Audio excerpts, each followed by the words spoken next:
हाय दोस्तों, Albert Einstein ने कहा था कि कंपाउंडिंग इस विश्व का 8वां अजूबा है। उन्होंने ऐसा क्यों कहा होगा, चलो इसे एक एग्जाम्पल से समझते हैं। दो भाई थे, विजय और विकास। उनके एक रिलेटिव बिलियनर थे। उन्होंने विजय और विकास को कहा कि वो अपनी सारी संपत्ति दान करना चाहते हैं, मगर उसके पहले वो विजय और विकास को कुछ देना चाहते हैं। उन्होंने दो ऑप्शंस बताए, एक जिसमें वो तुरंत 10 करोड़ रुपए देंगे और दूसरा ऑप्शन जिसमें वो पहले दिन 1 रुपए देंगे, फिर दूसरे दिन 2, तीसरे दिन 4, चौथे दिन 8, ऐसे पूरे महीने 31 दिन तक रकम डबल करते जाएंगे। विजय ने पहले ही दिन 10 करोड़ रुपए लेना पसंद किया और विकास ने दूसरा ऑप्शन चुन लिया। उस रिलेटिव ने पहले दिन विकास के अकाउंट में 1 रुपए और विजय के अकाउंट में 10 करोड़ रुपए ट्रांसफर किए। फिर 5 दिन बाद विकास के अकाउंट में टोटल 31 रुपए जमा हो गए थे। 10 दिन बाद वो रकम थी केवल 1023 रुपए। अब विकास की पत्नी उसे ताने मारने लगी, मगर विकास को मालूम था कि उसका डिसीजन सही था। 20 दिन बाद विकास की टोटल रकम 10 लाख क्रॉस कर चुकी थी और 31 दिनों के बाद विकास की पूरी रकम 214 करोड़ का आंकड़ा पार कर चुकी थी और विजय के पास केवल 10 करोड़ रुपए ही थे। तो ये होता है कंपाउंडिंग का इफेक्ट। कई बार हम इस कंपाउंडिंग शब्द को सिर्फ फाइनेंस से जोड़ते हैं, मगर इस कंपाउंडिंग से हमारी पर्सनालिटी भी चेंज होती है। चलो एक एग्जाम्पल से इसे समझते हैं। 3 दोस्त थे, राकेश, सुरेश और रमेश। तीनों दोस्त एक ही कॉलोनी में रहते थे, एक ही स्कूल में पढ़ते थे और अब उन्हें एक ही कंपनी में जॉब लग गया था। जॉब लगने के बाद राकेश ने सोचा कि यार अब सब कुछ पा लिया है, अब सिर्फ एंजॉय करना चाहिए। इसलिए उसने बड़ा सा टीवी खरीदा। उस पर वो देर रात तक वेब सीरीज देखता था और देखते देखते जंक फूड खाता था। उसे ड्रिंक्स करने की भी आदत लग गई थी। सुरेश ने सोचा कि जो चल रहा है वो ठीक ही चल रहा है और उसने अपने जीवन में कोई बदलाव नहीं किया। रमेश ने सोचा कि अभी मैं कमाने लगा हूं तो जिम पर खर्च कर सकता हूं।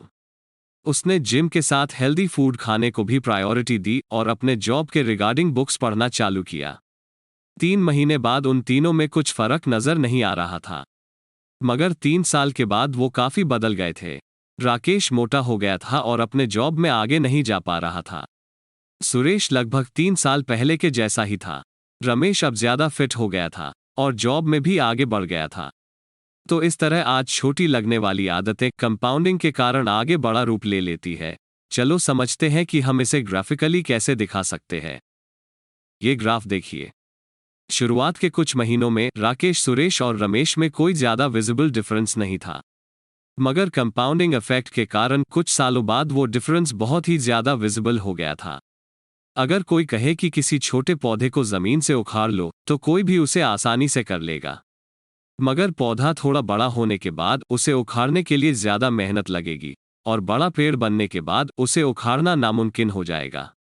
उसी प्रकार हमारी आदतें होती है। हम बुरी आदतों को जितने जल्दी छोड़ सकते हैं उतने जल्दी उन्हें छोड़ना होगा, अदरवाइज फिर उन्हें छोड़ना लगभग नामुमकिन हो जाएगा। मान लो कि कोई जंक फूड खाने की आदत को छोड़ना चाहता है, तो उसे पहले समझना होगा कि जनरली किस माहौल में वो जंक फूड खाता है, जैसे कि अपने दोस्तों के साथ या टीवी देखते वक्त, और फिर ट्राई करना होगा कि क्या उस माहौल को छोड़ा जा सकता है। उसे ये भी इंश्योर करना होगा कि घर में जंक फूड अवेलेबल ना हो। एकदम से सारी बुरी आदतें नहीं छूट सकती, मगर धीरे धीरे उस पर काम कर सकते हैं। मान लो कि किसी को बहुत ज्यादा टीवी देखने की आदत है और टीवी देखते देखते वो काफी सारे चिप्स भी खा लेता है। अगर वो दोनों को एक साथ छोड़ नहीं सकता, तो देखना होगा कि क्या किसी एक आदत को अच्छे आदत से रिप्लेस किया जा सकता है, जैसे कि चिप्स की जगह कुछ हेल्दी खाना या टीवी की जगह बुक्स पढ़ना। कई लोग फेल हो जाते हैं क्योंकि वो एक दिन अचानक से सारी बुरी आदतें छोड़ना चाहते हैं, जो कि मुश्किल है। वो आदतें बनने के लिए समय लगा था, इसलिए उन्हें छुड़ाने के लिए भी समय देना होगा। मैंने आपको ये बातें डैरन हार्डी की बुक द कॉम्पाउंड इफेक्ट से बताई है।